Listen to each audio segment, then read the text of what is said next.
Kumusta mga ka-Black Eye? Mainit-init na balitang left hook. Ang mala-overhand right na pahayag ni Buboy Fernandez, talakayin natin.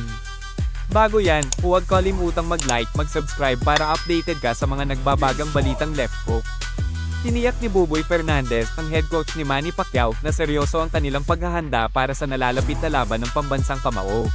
We can train hard for this fight. It's a very, very important fight. I promise, as a head coach, all the people, they have a comment that Manny is 14 years old, but I show you, we can see in the fight.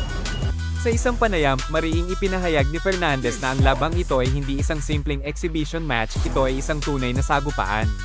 That is a real exhibition for Manny in the last year, but this coming fight on July 19 is a real fight. Yeah, this is a big fight. So they're gonna...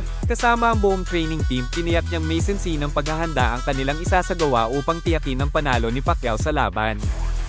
Sa kasaysayan, palaging pinatunayan ni Pacquiao na kahit ano pang hamon, kaya niyang lampasan sa loob ng ring.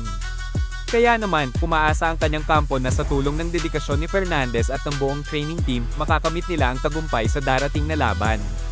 Muli, isang laban na dapat abangan, hindi lamang ng mga tagahanga ni Pacquiao, kundi ng buong mundo ng boxing.